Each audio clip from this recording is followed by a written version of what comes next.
Alright, are we live? Let's see. We're going to see if we can get this bad boy cranking. We're going to try a live stream today. See if we can get some of y'all in here. I got my chat open. We are retrying this live stream thing just for fun today. I'll explain where I am. Let me check on my stream while I get this going. All right, we got some people in here. I got this. Thanks, Rob. I hope so. If YouTube doesn't want to keep playing games with me, we're gonna find out. All right, let's get this bad boy set up. We're gonna go through Karoline Leavitt's second press briefing. Didn't want to make a full video with the best moments or edit all that stuff, and I just want to go through this more in a simpler educational way. I'm gonna wait for some people to get in here while I set this up. I appreciate everybody who took their time to watch my live stream during the during the inauguration, even though YouTube kept shutting me down. There's a bunch of videos you guys could be watching right now to see, different clips from her from the press briefing. I want to go through it gradually, not give you guys the main hype that everyone else is going to give you, where they're going to say, oh my God, she destroyed the media. She was amazing. She was had the best answers all the time. Media stood no chance. While that's going to happen, I also want to show you guys and explain kind of what's going on, see if I can add some insights and some things based on Trump's answers about that she's probably going to reiterate about this plane crash that happened, and we're just going to go through that gradually. Did not want to make a video just like hyping it up and making these best moments. Let me go through the chat real quick. By the way, it's Sean Daniel here. Thank you guys to any of you that are subscribed, that watch. I am right now halfway across the world in Southeast Asia, traveling. And it is 6 a.m. here. I had my mind racing yesterday morning during the, what are they called? The confirmation hearings. I was unable to get an office or find anywhere to go film because it's a national holiday here, Chinese New Year. And no, I'm not in China. And they nothing's open for me to go film in, so I'm got this random room to just film for today and maybe tonight later, and just want to do this for fun with you guys. I wish I could have made some confirmation hearing videos about Kash Patel, but we had a bunch of things going on in the last few days, because that looked amazing. Did anybody watch those confirmation hearings? Put it in the chat, yes or no. Yes, if you did, because I saw some clips and I was amazed at how Kash Patel handled that. That was amazing. Okay, let's see who we got in the chat here. We got DC Valentine, Misfits, Rob, Hester, Eric, Jason Knight. She is hot, just saying. She's very pretty. She's 27, very young.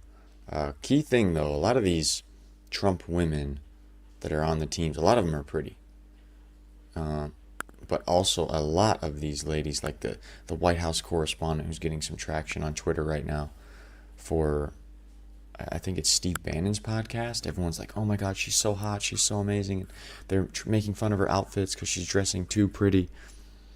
She's got 1,000,000 pounds of makeup on, just to keep it real.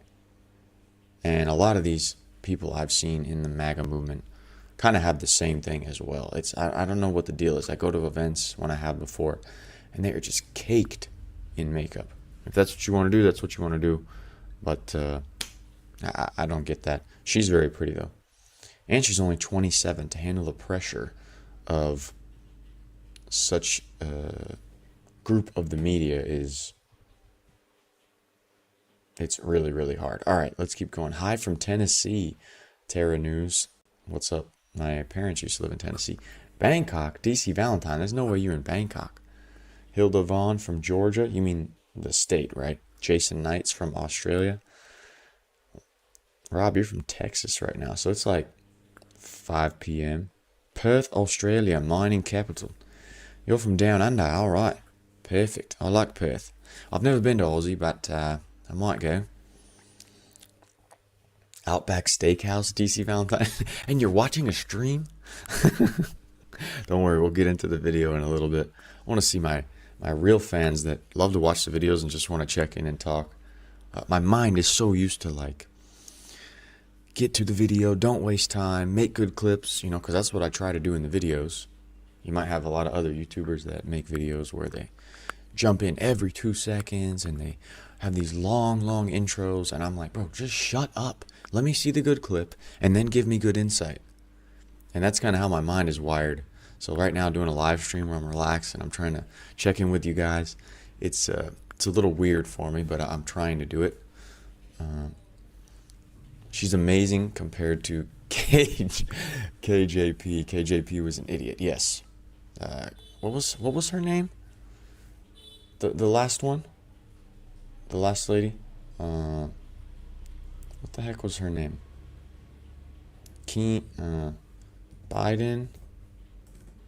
Biden press secretary. Karine Jean-Pierre. There we go. That's who it is. Okay. All right.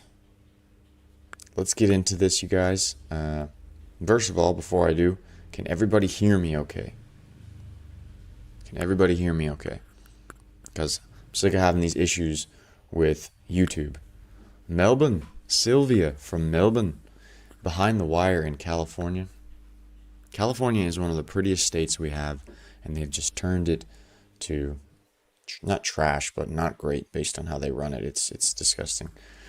I love DC Valentine's at an Outback Steakhouse, so he's like, hey, let me connect with the Aussies. Oh my God. Yes, okay. Let me see the clip and then talk. Okay, it's a live stream, Lawrence. We're going to get to it. Don't worry, my brother. I don't know. I say brother a lot, okay? It's not based on your skin color, people. Relax. But I'm talking to conservatives. I don't have to worry about them getting all triggered.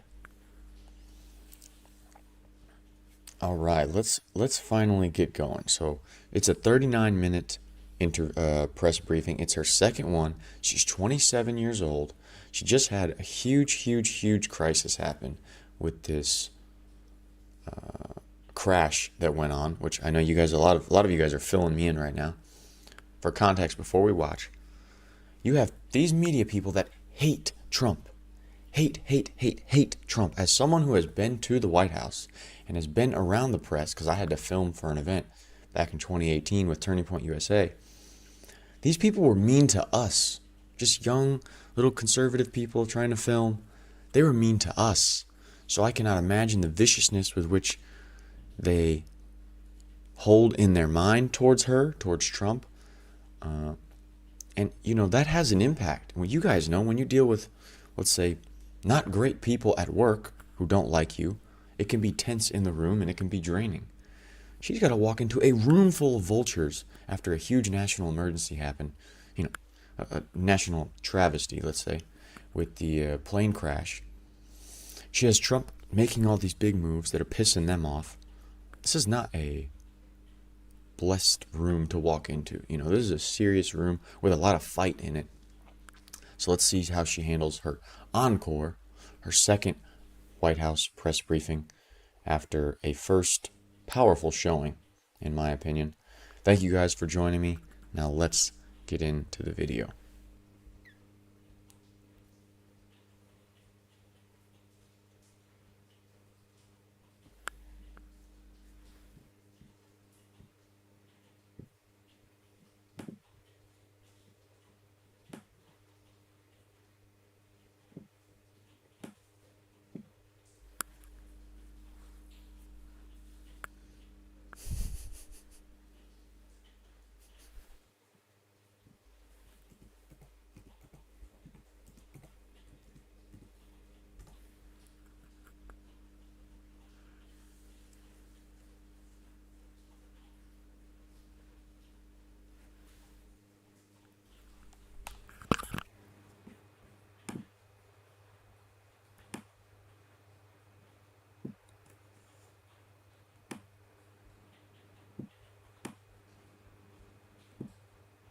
No sound again? Bro, what is the deal with the sound problem?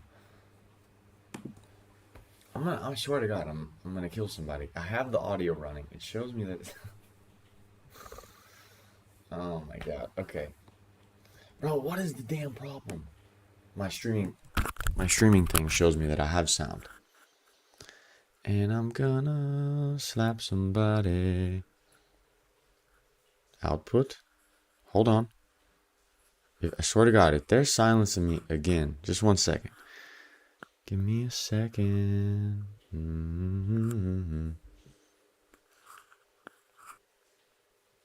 Okay. 1 sec, I got it. 1 sec. Properties.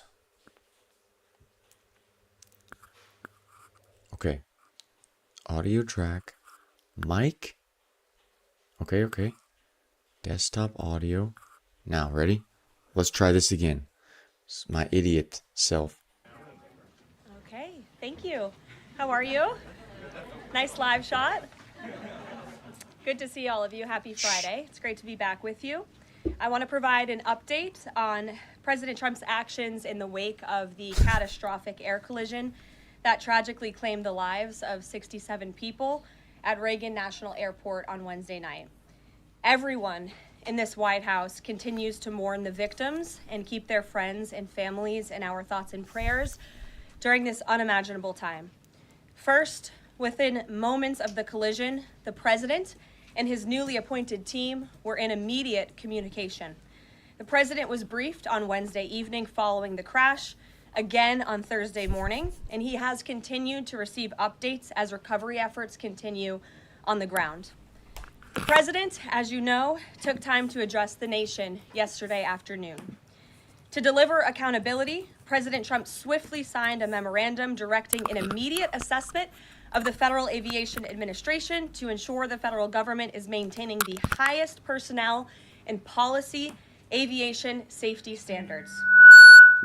The memorandum directs the Secretary of Transportation and the FAA Administrator to immediately review all hiring decisions and changes to safety protocols made during the prior 4 years, and to take all necessary corrective actions to achieve uncompromised aviation safety.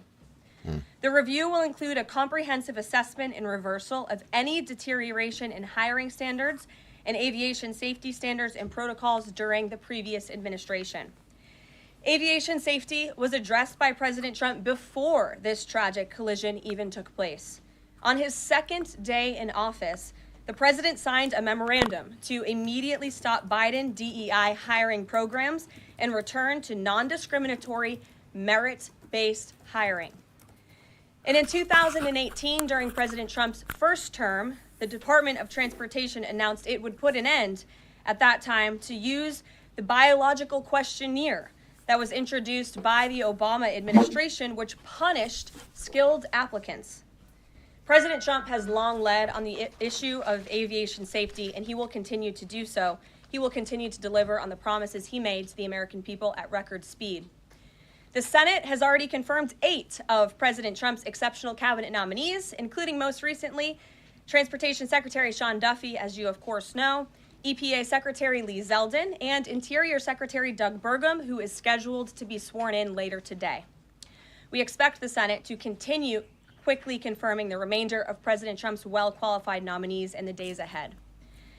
Earlier this week in the East Room, the president proudly signed the Laken-Riley Act into law, surrounded by Laken's loving parents and sister. This common-sense bipartisan law mandates the federal detention of illegal aliens who are accused of theft, burglary, assaulting a law enforcement officer, and any crime that causes death or... FYI, that shrieking is not me. It's from the White House press room. It's from the live video we're watching. That's not me. I don't know what's going on. I finally have my audio figured out. Thank God. But, yeah, it's not me anyway, when we hear the squeaking. Serious bodily injury, like the animal who murdered Laken Riley in cold blood. This was the first piece of legislation President Trump proudly signed as the 47th President of the United States, and it will guarantee that Laken did not die in vain. As Laken's mother, Allison, tearfully said during the signing event, President Trump said he would secure our borders and that he would never forget about Laken, and he hasn't. He's a man of his word, and we trust that he will fight for the American people. Those are the words of Laken's mother, and we will never forget them. So to help lock up even more criminal illegal aliens, President Trump signed a memorandum this week to detain them at Guantanamo Bay. This action will expand the Migrant Operations Center at Naval Station Guantanamo Bay to full capacity to provide critical extra detention space for high-priority criminal illegals. Our brave ICE agents continue to arrest more and more of these types of individuals every day in communities across our country. And I have more updates for you. On January 27th, 2025, ICE Chicago arrested a citizen of Guatemala who has been convicted of solicitation to meet a child, disturbing, and sentenced to 24 months probation. On January 28th, 2025, ICE Atlanta arrested a citizen of South Korea who has been convicted of 9 counts of possession or control of material depicting minors in sexually explicit conduct. On January 28th, ICE New York arrested a Mexican national previously charged by the state of New York for attempted murder and possession of a weapon and assault. And on January 28th, ICE Philly arrested a citizen of Mexico who has been convicted of possession of child pornography. Our message is simple. If you are a criminal illegal alien, you will be arrested and deported. On another important matter, the nation's report card was released this week, and the news is not good. It showed that U.S. students had record low reading comprehension scores last year. It's National School Choice Week, and in part of the president's commitment to education, he just left a roundtable in the Roosevelt Room focused on this issue with leaders from across the country. The national report card showed that 70% of 8th graders were below proficient in reading, and 40% of 4th graders did not even meet the basic reading levels. This is completely unacceptable to the president, and he continues to take aggressive actions to address this education problem in our country. He signed an executive order this week prohibiting federal funding of the indoctrination of our children, including radical gender ideology and critical race theory in the classroom. The president believes American education should focus on cultivating patriotic citizens who are ready for the workforce. And this action will help get schools back on track and defend fundamental parental rights and education. The president also signed a school choice executive order expanding educational freedom and opportunity for families. And in lighter news, but in exciting news, after announcing our briefing room changes on Wednesday, this White House has received more than 10,000 submissions from individuals across the country who are eager to join all of you. We might have to make this room a little bit bigger to do that, who want to participate in our new media seat at a future briefing. So in this seat today, we have the Ruthless podcast. They humbly started by entertaining small audiences on Capitol Hill, but after 4 years, this program has become one of the most influential podcasts in America. They previously reached #1 on the charts and earned over 25 million downloads as they deliver political news with a humorous touch. The hosts are Josh Holmes, Michael Duncan, Comfortably Smug, and the man joining us today, John Ashbrook. So with that, I will take your questions. John, please kick us off. Thank you very much. Karoline, in your first briefing, the media went after this administration for deporting illegal immigrants they claimed were not criminals. That's The right. question is, do you think they're out of touch with Americans demanding action on our border crisis? The media out of touch? I think the media it certainly is out of touch, and I think that's proven by a number of things, John. #1, there was a New York Times poll that was released prior to President Trump's inauguration by the New York Times, which of course is a legacy media outlet, that showed that 83% of Americans support deporting the individuals that you mentioned, illegal immigrant criminals, especially those who have committed heinous crimes in the interior of our country. And I received a very actually interesting statistic on this front from ICE this week. 97% of the deportations that this administration has made thus far are of individuals who had a removal order from the previous administration, but were never removed from the interior of our country. So this shows that the previous administration was actually defying our laws, and all this administration is doing is simply following the laws, the immigration laws of this great country. Thanks for the question, John. Anything else? So, let me give some context quickly on what she's talking about, why she just had this ruthless podcast guy on. Let me change real quickly. Okay. Whoop. Messed that up. One sec. Obviously, I don't have a producer, y'all. Here we go. Let's open this bad boy up. So, what is she talking about? Karoline Leavitt, the press secretary, she just opened up a question to this guy from the Ruthless podcast, which has 88K subscribers. Come on, man. Looks like I could be in that chair for a second, at least for one day. But she put out a tweet saying, "Thank you to everyone who tuned in today's White House press briefing. If you're an independent journalist, podcaster, social media influencer, or content creator who meet the criteria, apply to come join us. You produce news-related content. You do not work for a news organization that already has a press briefing room seat, and you'll pay for your own travel to D.C." Now, when you go to that website, /new media, it goes on here, and the only requirements they give you are first name, last name, email, your main social media account, phone number, and zip code, and if you're already associated with a news outlet. So it's solely based on probably the presence you have. Apparently, what this means is they are going to day by day funnel people in through different podcasts, social media accounts, which got me thinking. I'm like, you know what? Maybe as I continue to grow, I can apply and get granted a day's access and go there when I'm back in. Only Americans, Josh. Only Americans. Just to have the experience of being in the White House press room. I personally have been in the White House. I've filmed an event there. We were in one room in the White House, got to be in some other areas. It was amazing. But to be there for one day would be very cool, and I think my credibility, just based on subscriber and view count, could allow me to have one day in there. Now, they're going to get 1 million applications, a ton. And if they're already letting somebody in with 86K subscribers and maybe other subscribers on his podcast platform, maybe they might let me in. That would be a huge privilege just to experience that for one day. All right, let's keep going. And then I'm going to talk to you guys about this crash and what she's going to get into. Okay, great. Peter. Thanks, Caroline. If President Trump is Bro, we're in the White House.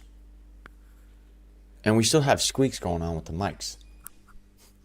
As somebody said, is DEI in charge of all the squeaking, the microphones? Well, that's bad. Come on, you guys got to fix that. telling us that air traffic control towers are staffed with unqualified controllers, these DEI hires who never should have been brought on, then it's not safe to fly commercially, is it? Mm-hmm. The president was asked and answered this yesterday, and he believes that it is still indeed safe, and Americans should feel safe traveling our skies. With that said, two things can be true at the same time, and we certainly have seen the deterioration of federal hiring standards at the Federal Aviation Administration, and the president wants to increase those standards. He wants pilots in this country who have the great responsibility of flying American citizens by the tens of millions every single day to be chosen for that position based on their merit and their skills. And so the administration will continue to prioritize this. Was the air traffic controller in the DCA tower on Wednesday night hired or not fired at some point because of his or her race? That investigation is ongoing. And so when we have updates on the exact individuals who were involved in the collision, including the air traffic controller, also the pilots of the helicopter and others, we will confirm those. I don't want to confirm names from this podium today. We're not in a position to do that. But I will say the president has still rightfully pointed out that there has been problems with the aviation industry over the past several years. And this started under Barack Obama in 2014. And when the president says on Truth Social, the Black Hawk helicopter was flying too high by a lot, it was far above the 200-foot limit, that's not really too complicated to understand, is it? Is he suggesting a helicopter malfunction or a crew error or a crew doing this intentionally? No, the president is simply stating what he said in that True Social post, which is that the helicopter was flying higher than it should have been, which is one of the reasons that led to this collision. And the other reasons for that are still being investigated, and I will let that investigation play out. Kelly. Some of our colleagues have obtained a memo from the Defense Intelligence Agency that talks about not holding any activities or programming related to Black History Month to be in line with the president's views on... Okay, before we get to this Black History Month question, let's get into some of the stuff that Trump said and stuff that she's echoing. Trump said a lot of things yesterday about this crash that happened. He was kind of going after air traffic controllers. And I want to, and the situation going on in D.C., especially with the air traffic control possibly not giving the proper instructions, it's a super, super, super, super, super complicated topic right now. But what I do want to show you guys is the response to that before we continue with Miss Leavitt. And that is... if I can figure this out, how to do this. Okay, what's happening? Okay, no, I don't want this.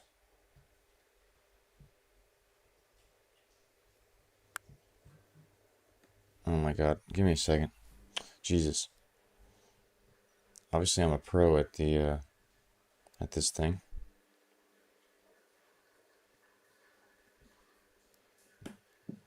Okay, so this is the word coming out about the, because Trump basically made it sound like, to me, when I was listening, that you can have a super mental disability and be an air traffic controller. Yes, there is a DEI push within the FAA. They had a diversity, equity, and inclusion summit to make sure that the language they're utilizing is inclusive and you don't make people feel ostracized. How you use the word wife, he, she, it's ridiculous. But I know from a high quality source that's in this industry with air traffic control that it is a grueling process to not only get into the school, but then pass this, graduate from the school, and then pass the in-job training, which takes a long time as you gradually build up as a beginner air traffic controller, to then even being in a tower or being in a center, they're called, as well, to deal with the planes. It is a super gruesome testing process where you have to prove your capabilities over and over and over again. And you have to have such a mental aptitude to handle a multitude of stimulus, a multitude of details, a multitude of coded words and rules in an instance to keep track of so many things. Planes coming in, planes leaving, weather, changes in routes, new routes, route rules, regulations. The way you can even speak has to be super regulated and measured. You can't be joking around. It is like it's so grueling. And for me to hear that Trump was saying like you can have a mental disability and be an air traffic controller, that's at least what I got when I was listening to it. I was like, that is not the case. So let's see what they said right here. So this is from the National Public Radio, okay? The Federal Aviation Administration did not recruit people with intellectual disabilities to work as air traffic controllers. I don't know if that's true, but I do know you have to pass a grueling examination. Now, a disability lawyer and former commissioner of the U.S. Equal Employment Opportunity Commission said that that's not how disability hiring works, because Trump was like, oh, they can be air traffic controllers. Now where? Okay, now this is the ridiculous part where they say, oh, to scapegoat people with disabilities for this tragedy just seems inconsistent with the facts. It's very sad that this stigma against people with disabilities continues to be used as a reason why qualified people can't be hired. Okay, that's ridiculous. Yes, he shouldn't scapegoat DEI people, but DEI is messed up. It's stupid. But does that mean that the air traffic controller was hired or put in place because of DEI? We do not know. But I can tell you from a super credible source in the air traffic controller space that if you have a disability, quote, if you have a disability that prevents you from doing the job effectively, you don't get hired. Trump doesn't understand the hiring nor training process of ATC because it's so grueling. Let me see, I have another message about this. Because you really have to watch. And I love Trump and I trust him a lot. But based on the tone I was hearing from him in the press conference, talking about, oh my God, you can have all these disability people. That did not make sense to me based on what I personally know through some people in the industry. This person said, okay, Trump is clearly doing his best with his winding way of trying to speak his thoughts. But in many areas of aviation and air traffic control, he and the other members were totally off base. So I think it's a lack of knowledge of how aviation functions. And honestly, I think they should have a FAA guy up there explaining this. Because it's so complicated, it's so grueling, the process they go through to be air traffic control. I don't think Trump honestly did the best with explaining that. Now let's get back to the Black History Month thing. Let's go. Collision, and the other reasons for that are still being investigated, and I will let that investigation play out. Kelly. Some of our colleagues have obtained a memo from the Defense Intelligence Agency that talks about not holding any activities or programming related to Black History Month to be in line with the President's views on diversity, equity, and inclusion. Does the President plan to have a proclamation about Black History Month? In his first term, each of the 4 years of his term, he did so and called on those in government to have programming activities and celebrations. Is he going to do that this year? Yeah, the president looks forward to signing a proclamation celebrating Black History Month. I actually spoke with our great staff secretary. It's in the works of being approved, and it's going to be ready for the president's signature to signify the beginning of that tomorrow. If an agency is calling off those kinds of activities in an attempt to be in alignment with the president's views on DEI and other things, should they adjust that now and have those programs and make those celebrations however they see fit in the office? The president is leading here at the White House, and I'll leave it to the proclamation that he will sign very soon. Mary, great. All right, let's go through some chats on here about this ATC thing that we're talking about before we continue to hear from Miss Leavitt. Yeah, Codename Studio says someone's got the audio gain way too high. Feedback is bad. Yes, that's not me. I'm watching my audio levels, and it's not me. I don't know what they have going on. Okay, Terry Rose said something very true. Terry, thank you. Reagan fired all the air traffic controllers back in the 80s when they were organized. It's never met those high standards since. It's pretty high standards now because look at how well everything functions. There are thousands of flights going on at one time. Let me show you guys this. But yes, what's going on in air traffic controllers, okay? I know this through people in the industry. Credible sources in ATC, air traffic control it's called. They had a ton of boomers now that were air traffic controllers, okay? Now, all those boomers are retiring and air traffic controllers have kind of a shortage. And so, but yet, in order to get hired, graduate from the schooling, get hired, and then go through the whole training process takes a lot of time. And they are strict. Oh my God, they're so strict. But there's a need for controllers right now. But if you just think about this is what we need to keep in mind. It's so easy to just rail on people. But I'm going to show you something in a second. Karoline in the chat also said, I have a friend married to an air traffic controller, and I have been in a tower. It is not an easy job, and a DEI hire should not be placed unless they can do the job.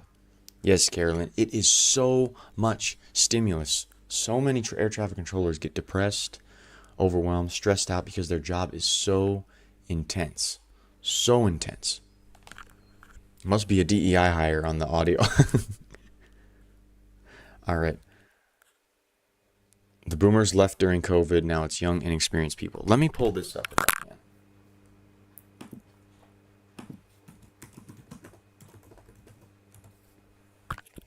Let's go up to flight aware. Okay. No, ad blocker. Yes. Look at this. This is a live view right now. Dang, I really need like a producer or something if I'm going to do these live streams. Look at this. Let me hide the chat for a second. I feel like a producer, man. Look at how many planes are going through the USA. Now, this is insane. Now, let's just go to Washington, D.C. area.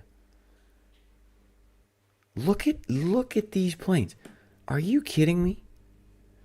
That these controllers, there's different things. There's controllers in towers, okay? And then there's controllers in centers.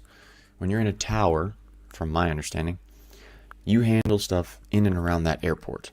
When you're in a center, you kind of handle stuff between airports in a way. But look at how many planes there are to keep track of right now. See if I can turn off the weather on here. Change map layers. Look at all these planes just around DC area that they have to keep track of, they have to communicate with, they have to keep on track. It is not an easy job. Just want to preface that because a lot of people on the news can just like start ripping on controllers and be like, "Oh my God, this is terrible. This is terrible. What's going on?" And it's very, very, very, very hard. Now let's get back to Miss Press Secretary. Let's turn on the chat. Good to see you. Thanks for having us. So I wanted to follow up on the gender executive orders you mentioned. First of all, we know that President Trump has taken a bunch of steps to protect children from irreversible transgender procedures.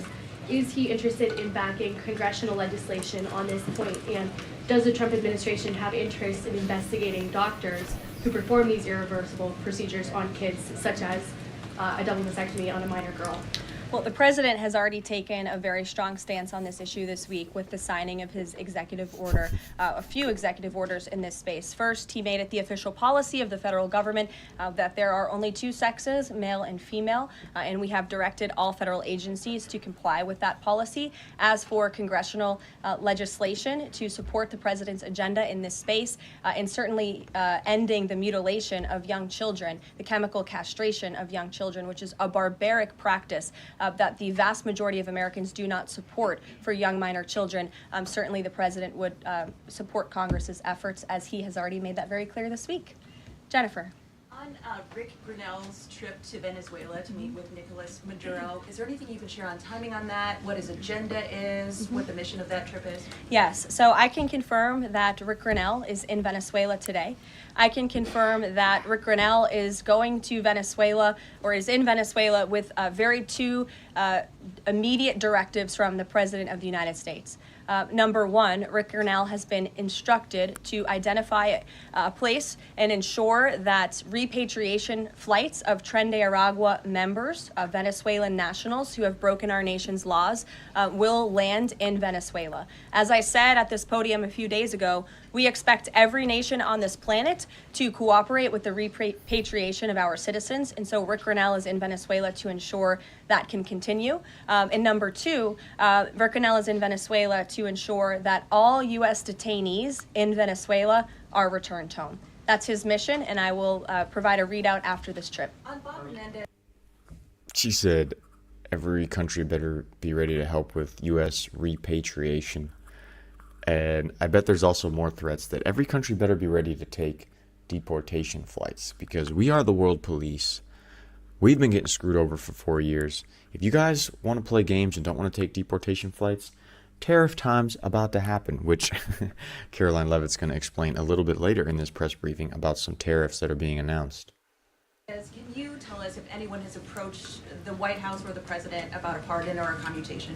I have not been part of those discussions. If they have, I am not sure if they have, but I won't speculate on potential pardons that may or may not happen. To my awareness, the answer is no.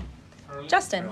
Hey, friends at Reuters are reporting that the president has made a decision on the Canada and Mexico tariffs, but that they won't actually be implemented until March 1st. I was wondering if you could confirm that and talk through some of the president's thinking. I saw that report and it is false. I was just with the president in the Oval Office, and I can confirm that tomorrow, the February 1st deadline that President Trump put into place at a statement several weeks ago, continues. The president will be implementing tomorrow a 25% tariffs on Mexico, 25% tariffs on Canada, and a 10% tariff on China for the illegal fentanyl that they have sourced and allowed to distribute into our country, which has killed tens of millions of Americans. These are promises made and promises kept by the president. The president yesterday said that last night he was planning to discuss whether an exemption would be made on oil imports.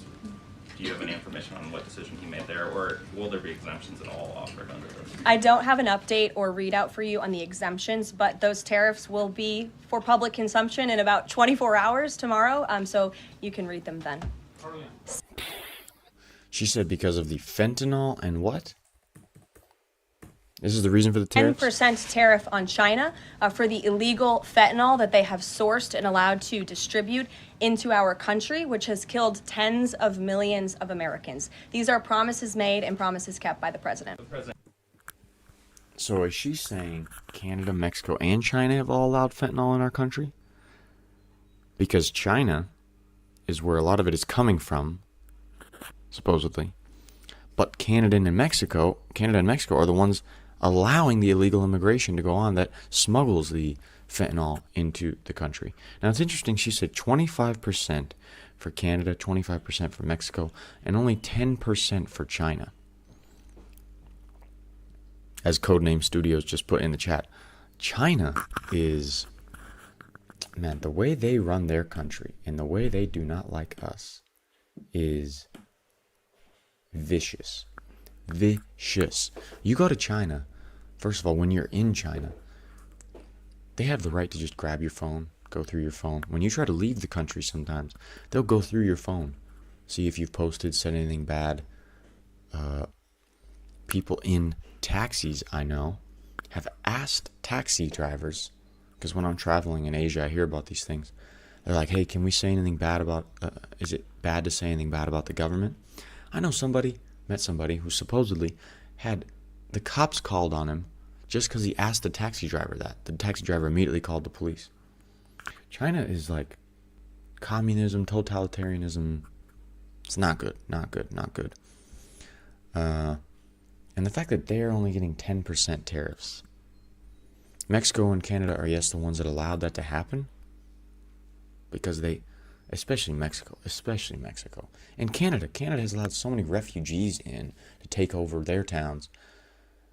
But Mexico's a corrupt country, man. And the way that they allowed the cartels to function in abating with the illegal immigration and making money off the illegal immigration, no wonder they deserve to be tariffed. You know, you'll hear the ridiculous Mexican presidents be like, oh my God, why is he tariffing us? That's ridiculous. I've seen, that's not exact quotes, but that's basically what they're saying. And they allowed the fentanyl to come in. They allowed all the migrants to come through their country. Notice they didn't say, oh, you guys are too dangerous. You can't even enter our country from the southern Mexican border. No, they were like, come, cartels take them, make money off them, please. Mexico's corrupt. But it's interesting, only 10% for China. But it really shows you Trump's not messing around with this tariff thing. Like, you guys want to play games? Well, you can play an economic game with us, and we're going to destroy you. Yesterday said that last night he was planning to discuss whether an exemption would be made on oil imports. Do you have any information on what decision he made there, or will there be exemptions at all offered under this? I don't have an update or readout for you on the exemptions, but those tariffs will be for public consumption in about 24 hours tomorrow, so you can read them then. Stephen Nelson. Thank you very much, Caroline. I have 3 questions, if that's all right. I'd like to ask you about press freedom and then about 2 economic matters. Sure. On press freedom, on Tuesday you announced plans to roll back the more restrictive press badge policy of the Biden White House. But there's a different anti-press freedom policy I wanted to ask about. The Biden White House adopted a mysterious pre-screening process for journalists allowed into large event spaces that in the pre-pandemic days of the first Trump term were open to all journalists on campus. This effectively limited the diversity of reporters present and blocked the asking of questions that large segments of the American public wanted answered. As press secretary, can you commit to abolishing this mysterious pre-screening process? There were a lot of mysterious processes that my team and I have had to unravel over the past 2 weeks that were implemented by the previous White House and in particular the previous press shop here. And so I can commit to a greater access and transparency, which I believe we already have by ensuring that the 440 journalists whose credentials were revoked will be reinstalled. They will get their credentials if they wish to. We've also, of course, opened up a new seat to new media. And as far as open press events here at the White House, if we tell you it's open press, it's open press. So just to confirm, this pre-screening thing is something you're aware of and you'll work to undo to the maximum extent possible. When we say something is open press, it will mean. Why do so many of these journalists look so soulless and so unexcited? I think partially. Let me know in the comments. Like, is that a crazy take? When I see these journalists that get to ask questions, they just look so dead. Look at this guy. Undo to the maximum extent possible. When we say something is open press, it will mean. Like, I know that is a big pressure moment to ask a question in the press briefing room. That is dead serious. And they're all about facts, because, you have to be speaking about real things. Can't be just making random things up. Uh-oh, my camera is about to die. Let me change the battery, because this is not a super professional setup, folks. Give me a second. Let this play out. I'll let this play, and then I'll jump back. Undo to the maximum extent possible. When we say something is open press, it will mean it's open press. Economic matters, and I can just ask them both at once for Sure. you. In New York City, Governor Hochul's congestion pricing went into effect this month. Vehicles that drive through parts of Manhattan have to pay a $9 toll. President Trump has made clear his opposition. He said that it's, quote, the most regressive tax known to womankind. Will the administration be trying to block this? And the second question is, millions and maybe tens of millions of Americans who voted for President Trump were excited about his plans to do away with taxes on tips, overtime, Social Security benefits. But there's uncertainty about the timing of this. So can you clarify for them when this is going to happen? And does President Trump want this to be in the first, all 3 of those in the first batch of legislation early this year?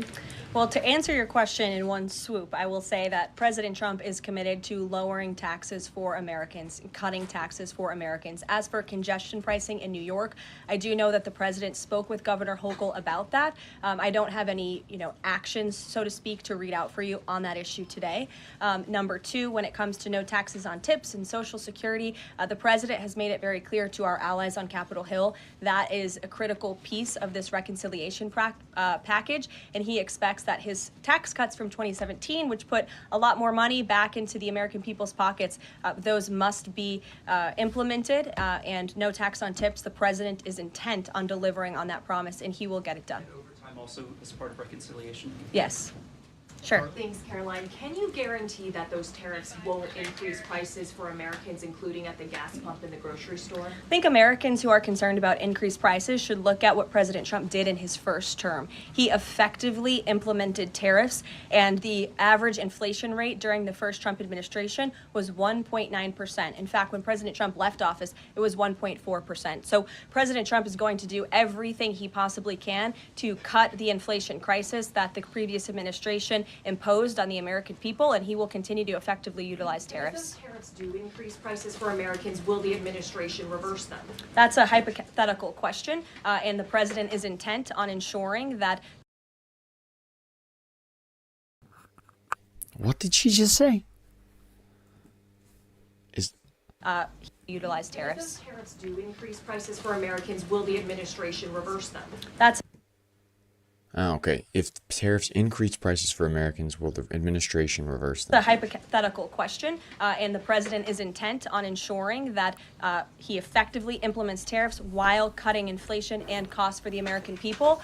And, you know, the media has this way of just looking at everything in a microscope rather than looking at the whole of government economic approach that this president is taking. He will effectively implement tariffs. He's also, as I just answered Prince Stephen's question, committed to tax cuts. He's also clearly committed, as evidenced by his executive orders, to unleashing the might of our energy industry, which we know will eventually drive down inflation. And all the other economic measures that this president has made will have a Trump incoming economic boom, just like we saw in our first term. And has the White House Sure. What's so weird to me is these press people continually want to talk about Trump using tariffs, even targeted tariffs, and they're going to increase prices. We're so worried about prices for Americans. Did I ever hear the press people complain about possibly prices increasing through inflation because of all the government spending going on for non-citizens? Because right now they're worried about all the prices being raised for Americans. That's their quote, to try to resonate with everyday Americans that watch them. Nobody was ever freaking out about all the taxpayer money, taxpayer spending that was going to illegals, which obviously means we need to pay for it somehow, which can most likely cause more inflation, because a big term thrown around there is extra government spending causes inflation. The government needs money, needs more taxes.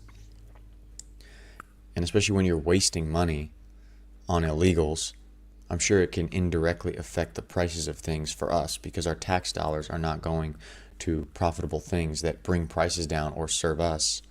But were any of them freaking out about that? No, not at all. Eddie. Fox Business, yes. Yeah, Go ahead. Keep that, Caroline. You're welcome. The Justin Trudeau, the Canadian Prime Minister, said today that if the U.S. imposes tariffs, he will respond and he will not relent until the tariffs are removed. Are we seeing the start of a trade war with Canada? I don't think so. I think the president is going to implement those tariffs tomorrow, and he will respond to Mr. Trudeau's comments in due time, I am sure.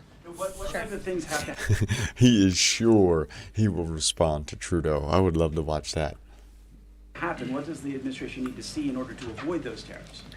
Well, the tariffs are incoming tomorrow on Canada. And the reason for that is because both Canada and Mexico have allowed an unprecedented invasion of illegal fentanyl that is killing American citizens and also illegal immigrants into our country. In fact, I have more language for you right here. Canada, Mexico, and China, which, as I mentioned, President Trump will implement a 10% tariff on China, have all enabled illegal drugs to pour into America. The amount of fentanyl that has been seized at the southern border in the last 2 years alone has the potential to kill tens of millions of Americans. And so the president is intent on doing this. And I think Justin Trudeau would be wise to talk to President Trump directly before pushing outlandish comments like that to the media. If I may, As Josh says in the chat, by the way, Josh is a huge supporter. It's amazing. Thank you for being the biggest monthly supporter I have, Josh. That is very humbling that someone would give $25 a month to me right now. Thank you so much, let alone the other donations. Appreciate it, really. And the believing that goes behind such a donation like that. Thank you. And Josh says, Trudeau will fold, just like how Trudeau ran from the truckers. Trudeau talks a big game. Even if you've watched some of his in-person moments where he gets confronted by Canadian citizens, he's doing like, let's say, a press, what is that called? A made for press moment, an appearance with random citizens, like at a factory or whatever, and he starts getting pressed by citizens because they're pissed, and he hides behind this fake facade, and he's just trashed the country apparently. Like a made-for-TV appearance, Josh, is what I think it means. We Canadians have your back. Thank you. Yeah, Trudeau is apparently on the way out, but he's still in power right now, right? And he gets pressed, and he doesn't have a good answer at all for these citizens that push him. So is he going to have a good answer when he deals with Trump? No. He's a professional speaker, though. He's a professional politician. He knows how to wiggle his way around, but I'd like to see him in a... Wouldn't you love to see if we had... Wouldn't you guys love to watch? I would love to watch debates between countrymen. Not like nice little press interviews, but like debates where they have real press conferences like Trump just had a week ago in LA with Karen Bass, the LA mayor, where they're kind of debating.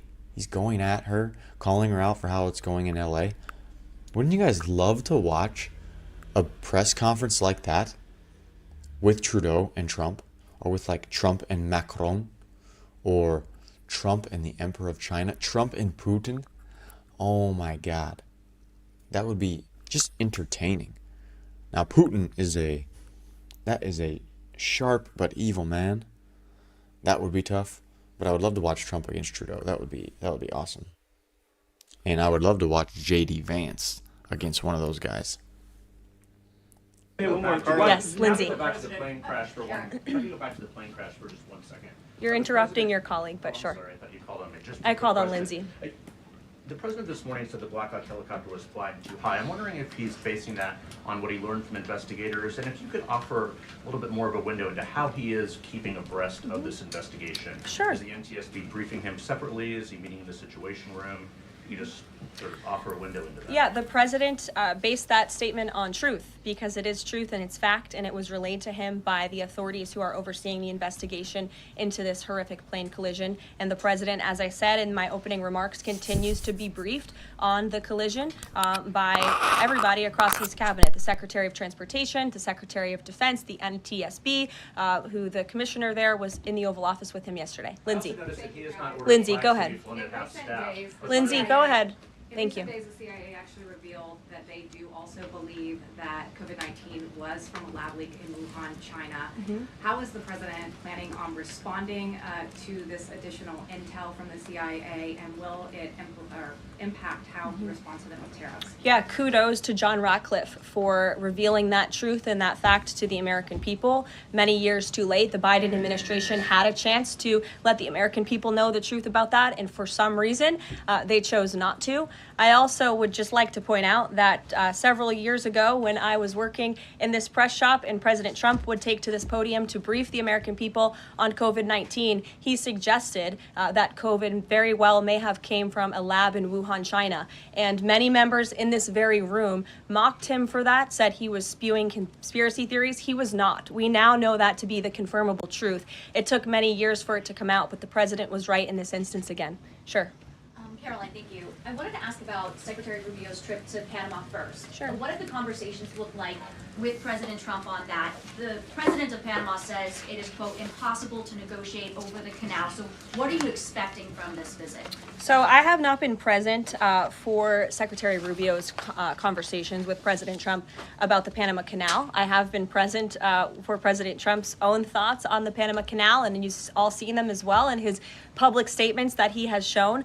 He believes it's unacceptable that the canal is essentially run by the Chinese Communist Party. If you look at both ends of the canal, massive Chinese Communist Party linked companies run the canal. That's unfair to the American people, many of whom lost their lives many years ago building this canal. The American taxpayers are paying millions of dollars for the canal, and the president believes it's in our national interest as a nation for Secretary Rubio to go there and begin these discussions, and that's exactly why he's doing that. Karoline. Sure. Thank you very much, Karoline. Is the United States in the process of pulling out of Syria militarily? Because the president wanted to do that in his first term as well, and he had a lot of pushback from the Pentagon and Congress. And based on what he said yesterday, is he considering doing that in a short time? The president was asked and answered this question yesterday, and he, as the commander-in-chief of the United States military, reserves the right to review troop deployments overseas at any point in time. Is that a topic right now? Yes. Thank you.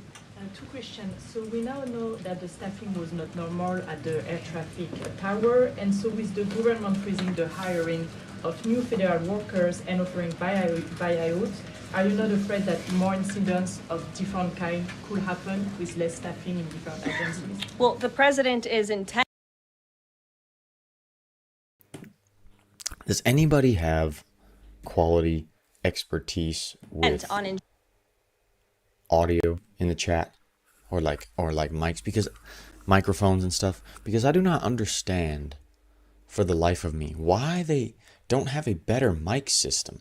There seems to be like a central microphone, maybe in the middle of the room, maybe just pointing from back here. I don't know how this all works, but the way that they have to crank up the microphone every time to get the audio from way back here in the center of the room, it just sounds super unprofessional, especially for the White House press briefing of the leading government agency in the world, basically the world police, the most powerful country in the world, and we have these audio problems.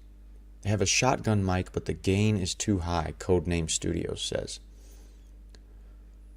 Okay, but isn't that shotgun mic very, very, very far away? They're putting the gain very high, or the audio boost it's called, very high,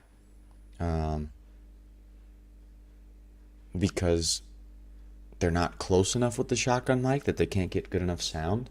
I know in that famous White House, one of the White House events where Jim Acosta wouldn't let go of the mic with Trump, he had a handheld mic.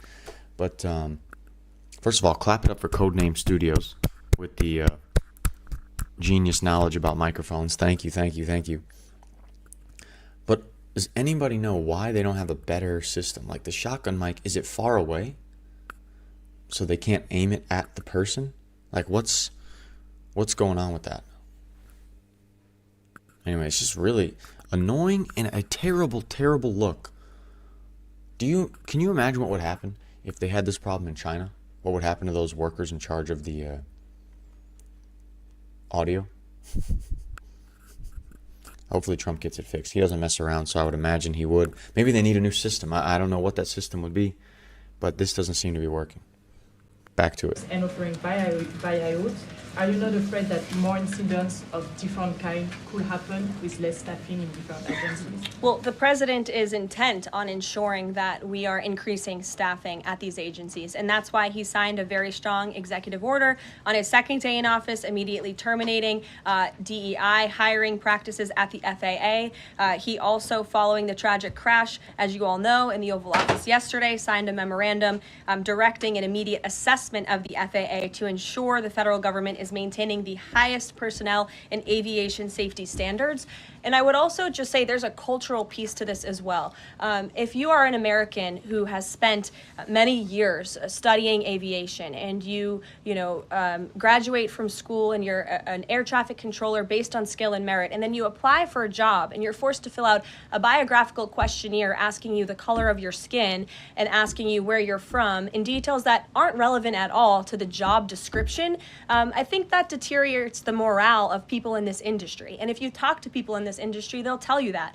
In fact, many of them filed a lawsuit against the FAA a couple of years ago under Joe Biden's administration because they were denied positions because of this DEI hiring practice that was putting identity politics over merit and skills. That's unacceptable. And I think just to put a fine point on this, because this is the third or fourth question I've answered on this subject, When you are flying on an airplane with your loved ones, which every one of us in this room has, do you pray that your plane lands safely and gets you to your destination, or do you pray that the pilot has a certain skin color? I think we all know the answer to that question, and as President Trump said yesterday, it's common sense. Rob Crilly. Yeah, I'd just like to follow up on that last question, actually. Has there been any sort of assurance from the FAA that they will immediately improve staffing levels, given the reports of not normal staffing levels on Wednesday? Oh, absolutely. You had Secretary Duffy here yesterday at the White House at this podium saying that he is on it, and we can all trust that he definitely will be. John Decker. Thanks a lot, Carol. You called on me, right? Yes, I did. Thank you very much. As long as your name's still John Decker. It is, absolutely. Thank you. The president's meeting today with the founder and CEO of NVIDIA. What is that meeting concerning, and who sought that meeting? I don't have details on this. It's a private meeting. It will take place at 2:30 p.m. I'll try to get there in time, and I can let you know after. How's that? On Guantanamo Bay, can you give more details about setting up that detention facility at Gitmo? How will that come about? What's the timing in terms of standing it up? And of course, this has happened before during the Clinton administration. Yeah, that's right. Detainees of Cuban and Haitian descent were both detained at Guantanamo. Are you looking at that model in setting up this detention facility? Secretary Hegseth, I believe, was on television this morning answering this question, and he said that the Department of Defense is already on it. He has directed his agency to ensure that Gitmo is increasing their capacity for beds, and that's exactly what President Trump's executive order did. It directed Secretary Hegseth and also Secretary Noem to expand the Migrant Operations Center at the Naval Station to provide for this extra detention space. And as Secretary Hegseth confirmed this morning, that operation is underway. She's doing a great job being forceful, but yet being respectful. First of all, thank you to CW Texas for joining my supporters. I think that at $5 a month, thank you so much. That is a very, very kind gesture. You guys can just watch the videos for free, having to deal with some of the YouTube ads, obviously. But for any of you that support me like that, it means a lot. And it's not about the money amount, although obviously when you give more, it's a greater gesture, has a bigger impact on me, and it means a lot more. But it's the believing and support behind somebody being willing to give of their hard-earned money that they went to work for, that they saved for, to try to support me in some of the videos. It really, really means a lot. So thank you guys so much for joining. Any of you that did that now. Who said it? James Bond in the chat says Trump's next executive order: fix the microphones. Now some codes on the microphones, and then a point about Karoline Leavitt that I'm going to point out at the end, so that it does not bother you the entire time through this video. Because now that I see it, I can't unsee it. I will point it out at the end. James Bond says we're going to have microphones like you've never heard from ever before. Yeah, because Trump's going to be like, invent the next new microphone. Maybe he's going to talk with the guy and maybe, listen to this, hold on. Expand the Migrant Operations Center. Confirmed this morning, that operation is underway. Morning. In setting up this detention. Here we go. Descent were both detained at Guantanamo. Already on it.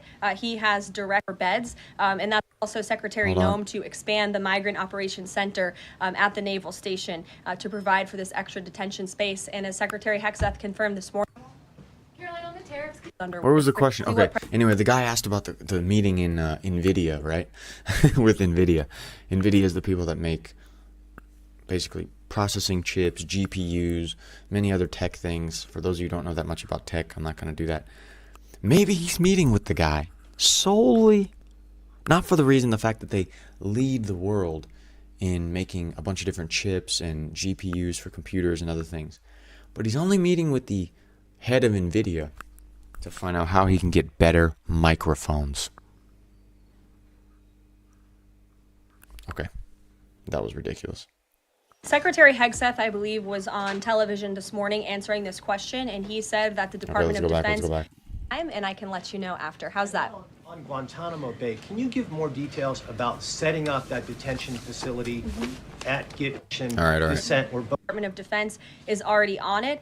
He has Okay, here we go. directed his agency to ensure that Gitmo is increasing their capacity for beds. And that's exactly what President Trump's executive order did. It directed Secretary Hegseth and also Secretary Noem to expand the Migrant Operations Center at the Naval Station to provide for this extra detention space. And as Secretary Hegseth confirmed this morning, that operation is underway.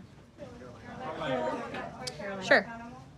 Caroline, on the tariffs, can you clarify whether those will actually be going into effect tomorrow, or Yes. whether there might be some lead time? Yes. And are those, they will be going into effect tomorrow? Correct. And are those meant to be in place long-term, or is there a scenario in which Canada, Mexico, and China can offer concessions and then they would be removed? At this point, the president has made it very clear those tariffs are going to be implemented and in effect. If the president at any time decides to roll back those tariffs, I'll leave it to him to make that decision. But starting tomorrow, those tariffs will be in place.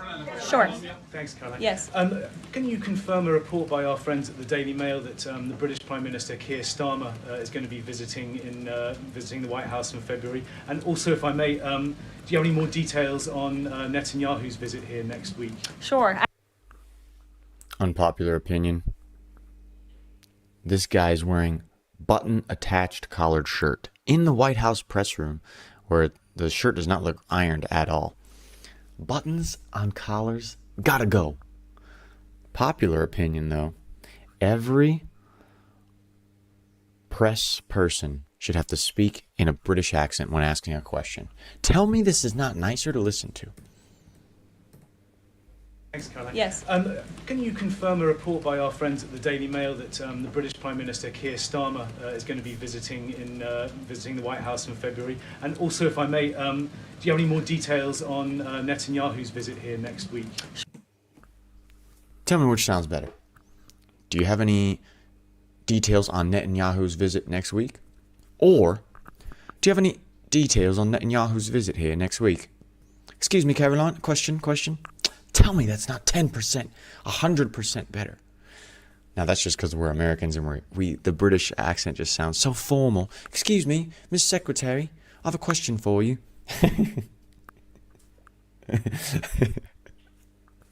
Yes, this was an important announcement. Next executive order. Every reporter must use a British accent when asking a question. Now we're going to have some trash accents. We're going to have some good ones too.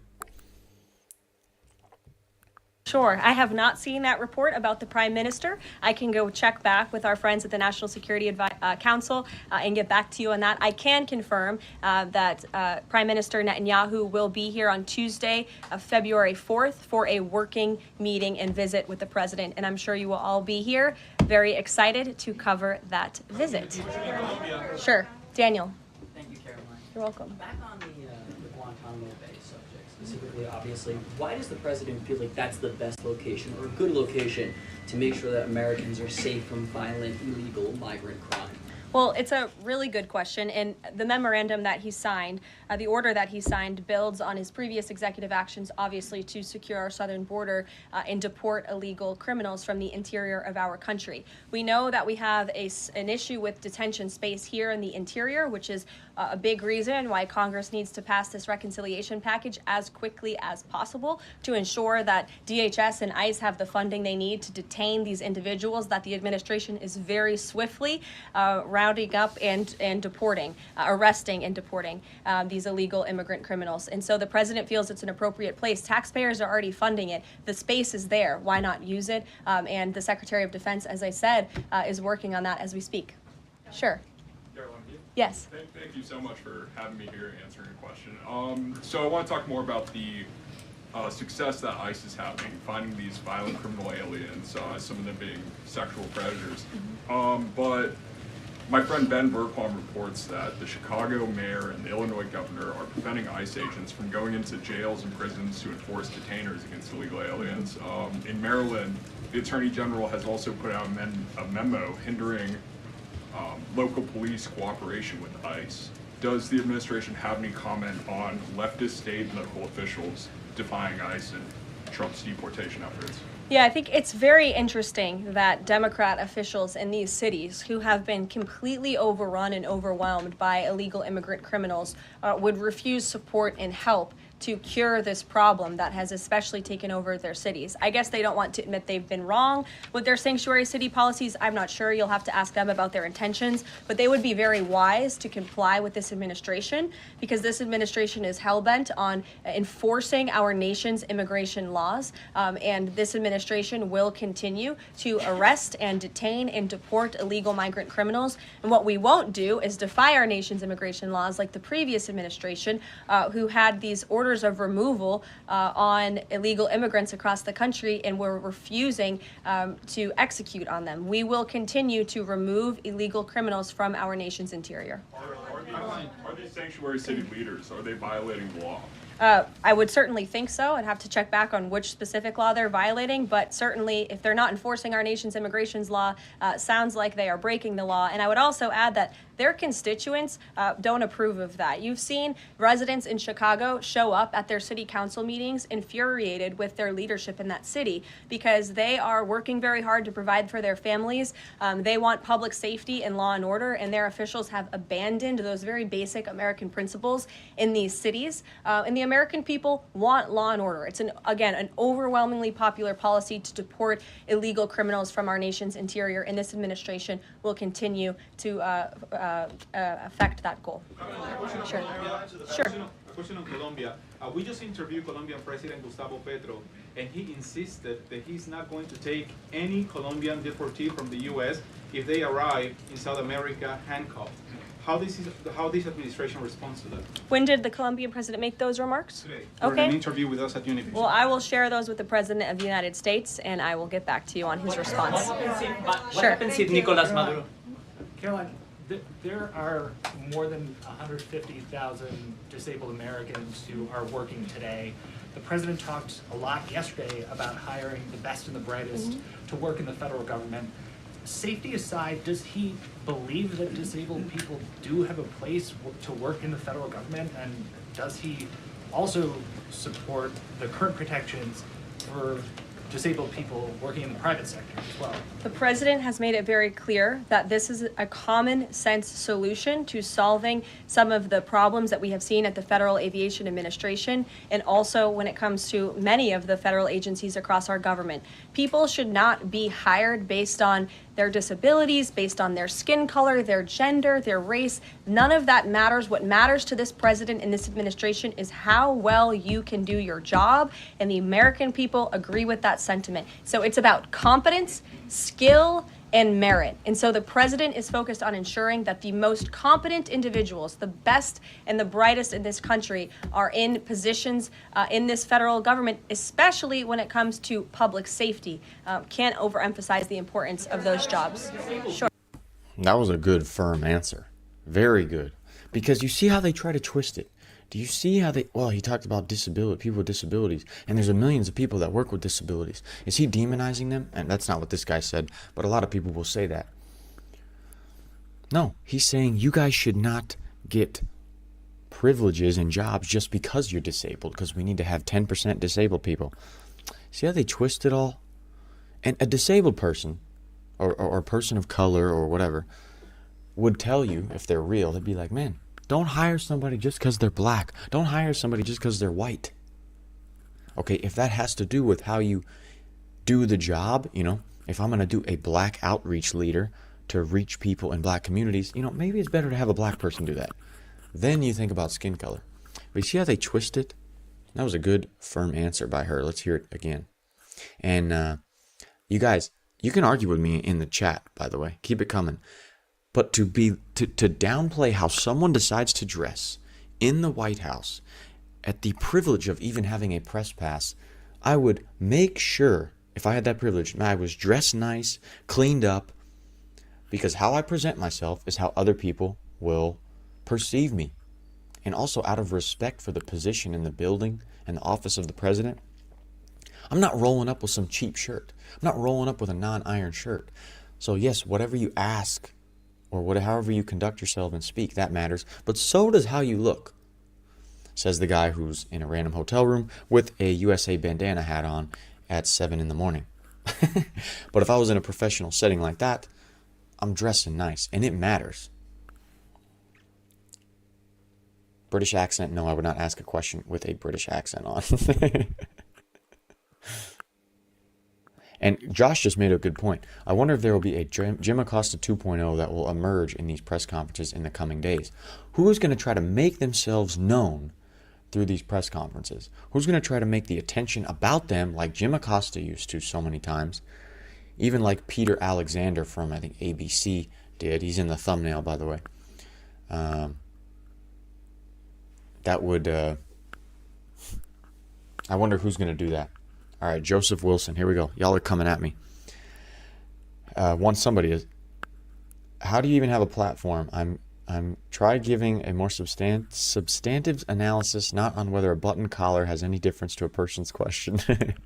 Joseph, you don't have to keep watching, but that's a good point. You know that that's important.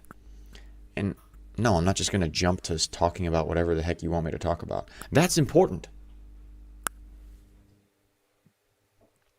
We have seen at the Federal Aviation Administration, and also when it comes to many of the federal agencies across our government.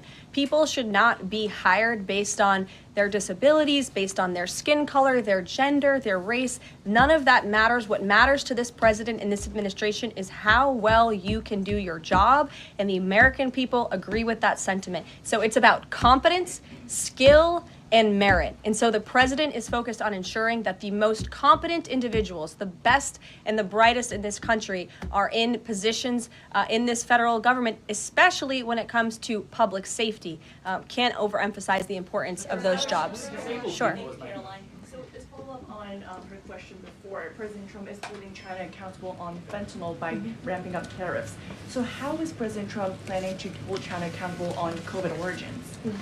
I haven't spoken to the president about the COVID origins specifically in regards to any actions he may or may not take when it comes to China. But as I have previewed quite a few times today, he will be implementing a 10% tariff on China tomorrow. Sure. Hi. Has the president made up his mind about a timeline for tariffs on the EU? No, he has not. And will it be a one-size-fit-all, or will it be differentiated among governments? I won't get ahead of the president on tariffs when it comes to the European Union. What I can tell you, again, is that the president will be implementing 25% on Canada, 25% on Mexico, 10% on China tomorrow for the reasons that I have repeatedly laid out in this briefing. Newsmax, go ahead. Yes. Thank you so much. No, the gentleman behind you. James Rose. Yes, James. Thank you. Thank you, Caroline. Two quick questions on foreign policy, and then one very long and tedious and ponderous Rosen question thereafter. First, on Iran, we've heard very little about the president's forthcoming Iran policy besides his determination to prevent that nation from achieving a nuclear weapons capability. Is it the president's objective, short of the use of U.S. military force, to use the broad array of his powers to try to hasten the end of the Iranian regime?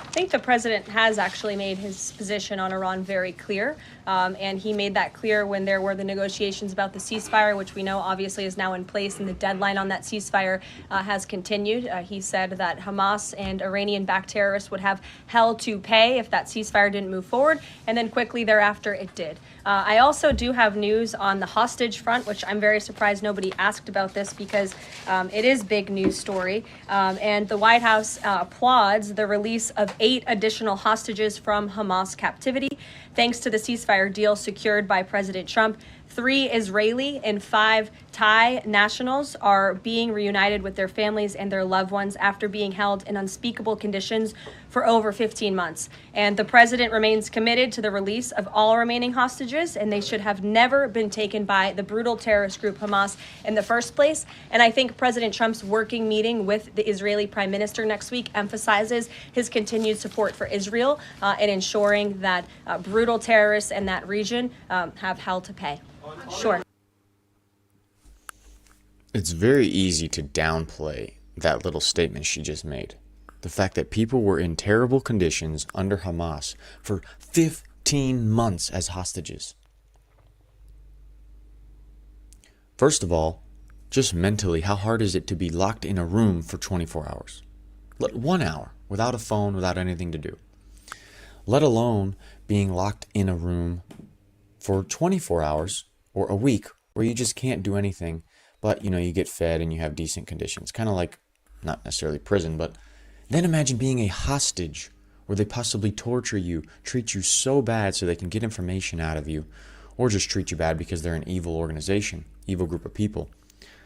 And then you imagine a day like that, then a week, then a month, then a year, then 15 months. That is such a big deal, and yet it's going to get swept right under the rug. Man, these stories that we hear, it's very hard to have them hit ourselves deeply in our mind unless we go out and see that stuff in person. I'm learning that while traveling. Seeing the different jungles and things in Vietnam, the way that we went to war with them, the way that they did stuff to us. When I've been in Europe, seeing different areas from the World War II, it really hits you way more than just like reading a press briefing. And it's sad that, we have these moments. We hear this press announcement about hostages and we're just like, that's cool. Man, that's got to be such a relief for those families. Can I just finish the other two questions? Sure. I know you want the long, ponderous Rosen. But first, on the Grinnell trip, as you know, under the previous administration, the U.S. recognized the opposition candidate in last year's elections, Edmundo Gonzalez, now exiled, as the legitimate president of Venezuela. Does the president's dispatching of Ambassador Grinnell to negotiate directly with President Maduro today mean that the U.S. now officially recognizes President Maduro as the legitimate president of Venezuela? Absolutely not. As I made it very clear, former ambassador and now special envoy Rick Grinnell is going to Venezuela with two very clear directives. Make sure that Tren de Aragua members, of which there are 400 currently in custody, are repatriated back to Venezuela, and that all United States detainees return home. Thank you very much, guys. Just on the president's use of language in this room yesterday, Sure. and without seeking to cast myself as some kind of moral exemplar because it's rather late in the day to try. Nonetheless, this was an event yesterday that began with a moment of silence for the victims of the air crash and the president's own invocation of, quote, a loving God. And then he uncorked that expletive to insult a former cabinet officer. It was the same expletive that I saw him use in the East Room in 2020 when he famously held up the Trump acquitted headline. My question is, if you could shed any light for us on how the president perceives his use of public profanity, which is a practice that certainly sets him apart from all of his predecessors. Does he regard it as an effective communications device, part of his appeal, or is it something that he lapses into inadvertently, perhaps in times of frustration and later regrets? I think one of the things that the American people love most about this president is that he often says what they are thinking, but sometimes lack the courage to say themselves. And I think yesterday at this podium, you heard President Trump express great frustration, perhaps even anger, with the previous administration's policies, many of which have led to the crises that our country is currently facing and that this president is focused on fixing. Thank you guys very much. Have a great weekend. We'll see you next week.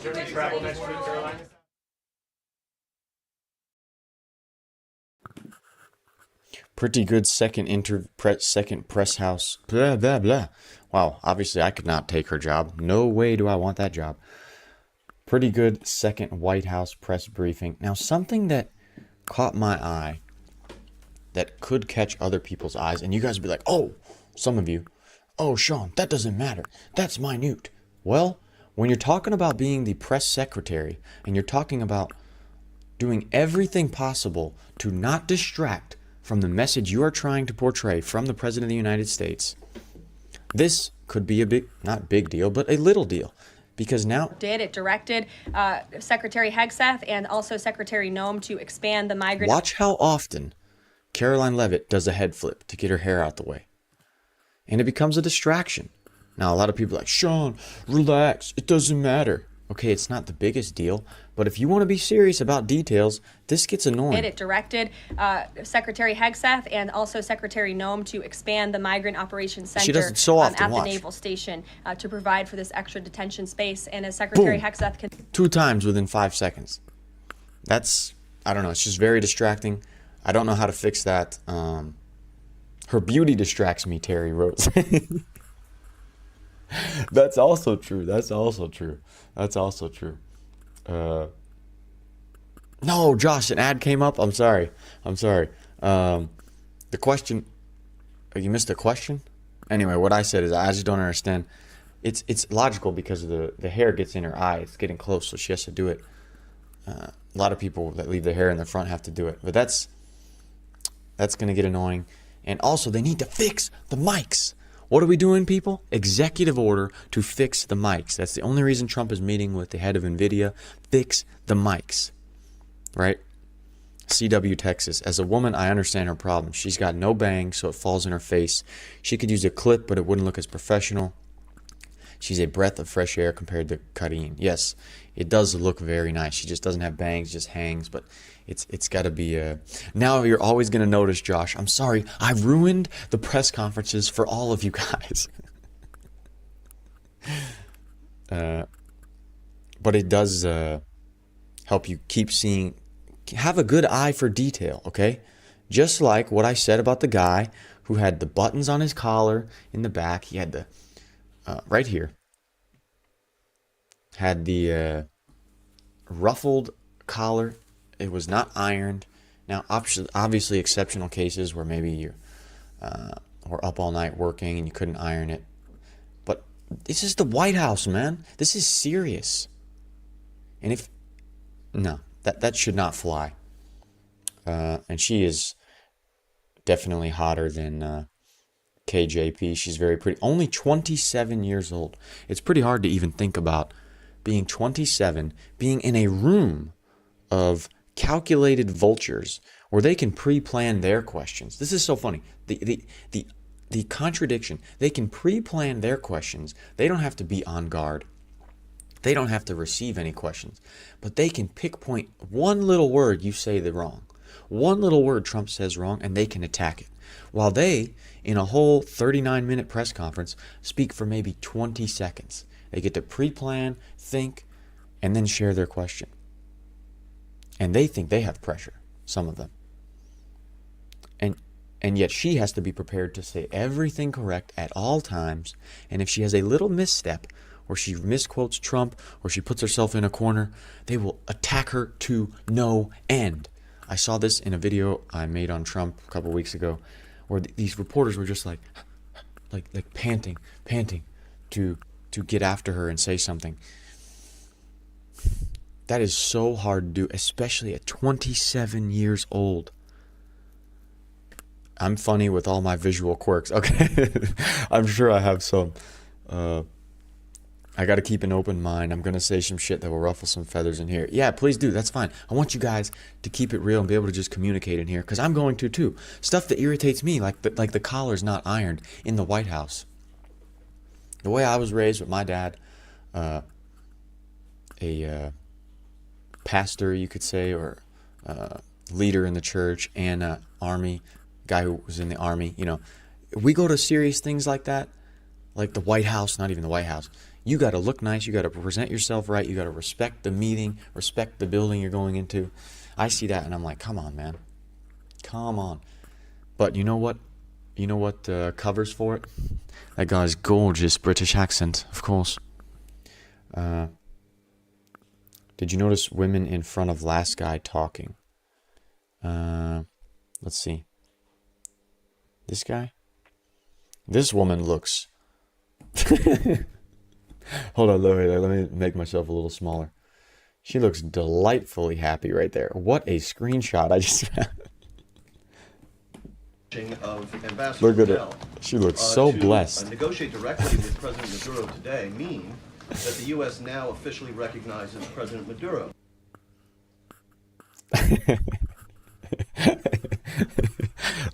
What do you guys think about that? Who is that? Look at this look. She's blessed. She's so happy. As you know, under the previous administration. Oh. She looks so happy to be there, which is so true. When I was at the White House, okay, I need to find those photos for you guys in the videos. How it worked was, what I did was I got hired by this guy, the Officer Tatum, who used to be a good guy. when I worked for him. He was very nice. He was humble. He was not all egotistical. And now, at least at the end when I was dealing with him, he got really out of bounds. And nobody talks about it. They just, oh, he's amazing. He's so cool. He posts all these videos. His ego started to really, really build up. I want to keep it real with you guys. And his ego really got built up. And it was out of control when I stopped working for him. When I got fired by him, without him calling me, messaging me, he sent me an email. We were in the same city, same conference. Totally disrespectful. And anyway, I was at the White House filming for him. He was a great guy back then. He used to spend so much time with all the fans. He was so sweet. He was so sweet to me. But a lot of things happen, especially as you get your head bigger in the game of politics.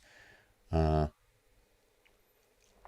I don't think he's really that insightful. He just knows how to charismatically give speeches and talk. He can be insightful, but politically he's no like Charlie Kirk or Candace Owens. And now he's just all about posting outrage. You see, like all his thumbnails. He posts the shocked face stuff. You know, I'm not a big fan of him. Anyway, I was at the White House and these reporters were so miserable. They just looked so unhappy to be there.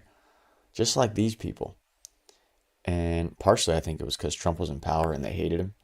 But look at this lady. This lady does not look blessed at all to be there. Like, lady, why are you so irritated? What's the matter? Question for everyone. Do you guys want to watch... that's okay, Lawrence. I mean, my attitude started to sour towards the end because I was getting frustrated with some things with him. So maybe I wasn't having the best attitude either. But partially that was because of the way he was going. It's so funny. The amount of things in these celebrities that you guys know, or influencers, people with followings. I've been around some of them, worked for some of them, been around a good amount of them backstage with events. And you'd be amazed how many of them just have egos to the roof. They think they're like God's gift to earth. They're always checking their phone. They're infatuated with the comments they get. They think they're the greatest thing since sliced bread. In politics and in like even motivational speakers, I was around some of them. The egos, man, is just ridiculous. And it makes sense when you think about when you think about always seeing, most of the time, seeing positive reinforcement about yourself and your content and who you are from all the people online. Oh, you're amazing. It can get to your head so easily. And then you can have people on your own team trying to keep you level-headed, like I was, and you reject them. You're like, oh my God, come on. You don't think I did a great job? It's amazing. I've seen that so many times. Codename Studios, I've worked for Hollywood for 3 years. The egos are so toxic. Totally agree. What else did you guys say? Do I watch the conservative twins, Hodge twins? I've seen stuff. I used to watch them when they did workout videos, but no, I have not really watched their political stuff. They seem very down to earth and fun, but it's amazing the egos with these influencers. Charlie Kirk had one of the biggest egos. Oh my God, behind the scenes, like. Maybe he's changed since he's got married and had kids, hopefully. He's mellowed out. But a lot of them are really, really bad. Question for everybody. Do you guys want to watch her previous press house, her first press briefing? Or have you guys already seen that and don't really want to watch that? Have it right here. 3 days ago. I wish I could have been able to cover that, but I was not able to. Again, I'm traveling. Do you guys want to watch this? Or no, because you've already seen it and you just want to go? Let me know in the chat. I'm going to let this sit and wait.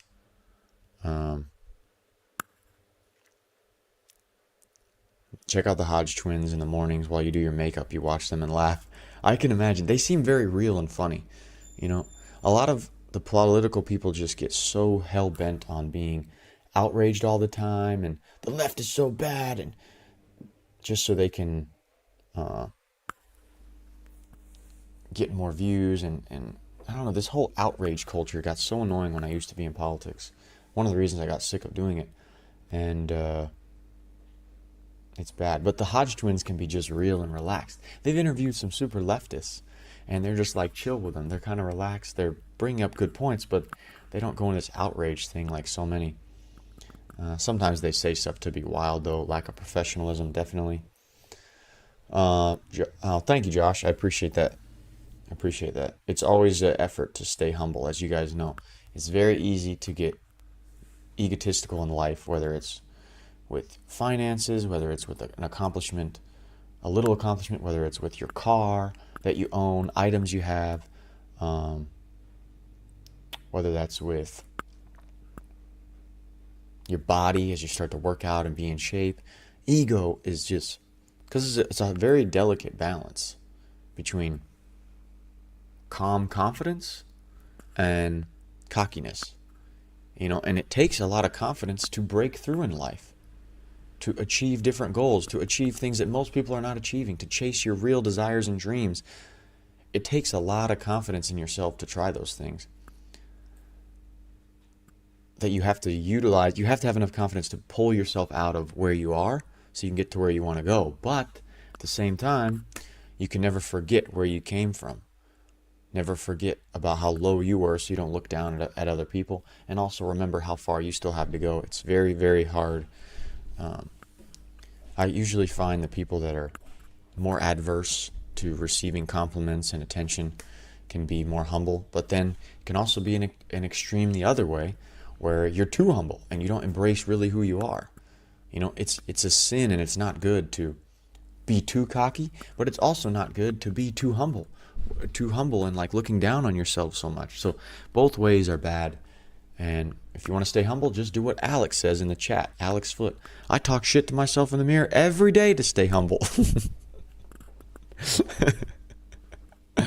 Very true. Very true. It's definitely an effort to stay humble. Especially in anything in life, but especially where you get an inundation, right? A ton of positive feedbacks like a social media person can get. It's really, really bad. You have pretty good takes. That's why I sub. Thank you, Alex Foot. Appreciate it. Check out the Gray Zone if you want to get high-level analysis. Max Blumenthal was kicked out of the press briefing a couple weeks ago. Max is top of the food chain journalist. Wow. Again, I'm not that. I'm this detailed analytical guy. I'm more just like compiling these clips. I care about politics, but I'm not like a brainiac about it. And I like just communicating certain things. Whew. But I've been up since like 4 a.m. here. It's 7:30 a.m. in Asia. Romans 12:3 says Josh. Let's see what that is. And then let's see if I'm gonna. Okay. Let's see if I will continue this stream or not. One sec. Pull up Romans 12:3. What Josh brought up.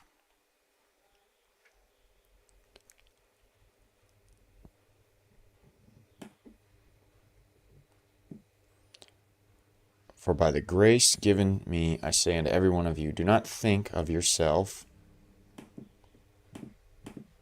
My God. Here we go.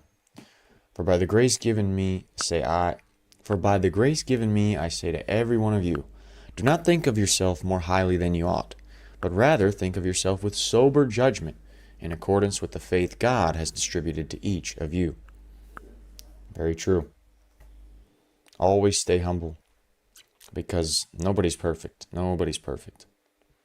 Okay, do we want to watch some of this? This is 46 minutes. 46 minutes. Karoline, come on. We have a few people starting to die out. I think I'm going to go and get my day started. Yes, I'm in Asia. You're okay. Thank you guys so much. Thank you all for watching. Appreciate it so much. Hope you guys enjoyed some of the video and the takes. And don't underestimate yourself. All right, I will see you guys in the next video. Thank you for coming to my live stream. We had, let's see, at a peak we had 708 viewers at one moment. Total, we had about 14,000 viewers. Average 2.5 minutes per view. That's pretty cool, 14K. Now, I'm no Benny Johnson over here getting... How many did he get today?